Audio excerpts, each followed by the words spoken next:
Now we're going to learn the basics of HTML. Open VS Code and go to the Extensions tab and search for Live Server. Install the Live Server extension by Ridwick Day. Now open a folder. We're going to create a new folder called dev and open such folder. Now create a new index.html file. Now the first thing that we write in the HTML document is the doc type declaration. As I type the less than sign, I see the suggestion by VS Code, so I just press tab to autofill this. The doc type declaration tells the browser that this document is an HTML5 document. It is a required line in every HTML document that you create. Now let's talk a little bit about HTML elements. We would like to define the structure of the document using HTML elements. An HTML element has three basic parts. First, the opening tag, which is the element surrounded by less than and greater than signs.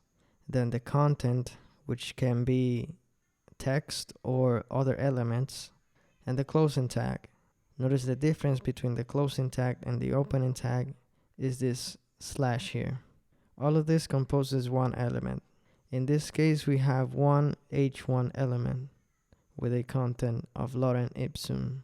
We also call elements tags, so I could say the h1 tag or the body tag. Elements can also have attributes within the opening tag. Attributes modify the way an element works or the way it looks.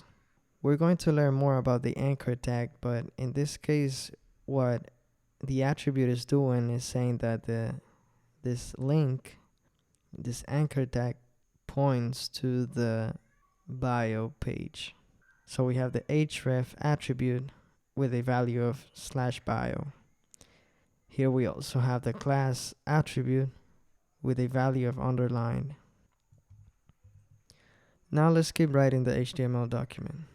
First we write the HTML element. And we're going to add the lang attribute to this element and set it to English.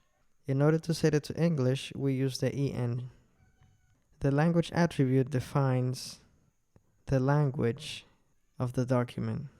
Next, we add the head and the body tags. The head tag contains all the metadata of the document, and the body tag contains the content that will be displayed in the browser. Let's start by adding the meta tags inside the head. Now let's add some metadata inside the head. First, we add a meta tag to define the character set of the HTML5 document. UTF-8 is the most commonly used character set. Now we add another meta tag to define the viewport. Then we add a description to the document and set the content to whatever we want the description to be. In this case, we're saying, "Welcome to my first ever website." Finally, we add a fav icon using the link tag. The fav icon is displayed in the browser tab. Finally, let's add some content in the body. And here we have a complete HTML5 document. Now, in order to display this in the browser, we're going to use the extension that we installed at the beginning. Right-click on the document and press Open with Live Server. Live Server will automatically initialize the server and open a new tab in your browser, which points to the localhost of your computer. The localhost is 127.0.0.1 and it's listening on port 5500. Let's zoom in to see what is being displayed in the browser. We can see our hello world message, which we've written here inside the body. As we mentioned, only what's included inside the body tags is being displayed here. The rest is still in the browser, but it's not displayed to the user.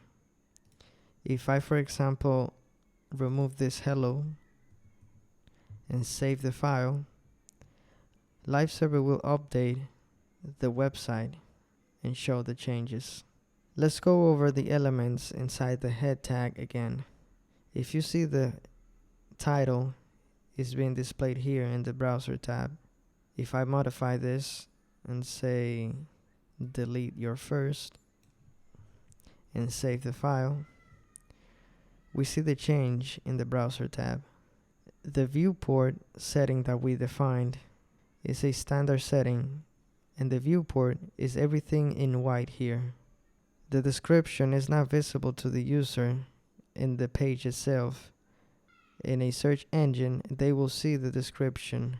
Search engines read the description inside the head tag. Lastly, we have the favicon. We don't have one right now, so the browser is displaying this default favicon. If you have one, it will be replaced in here where you see the world icon.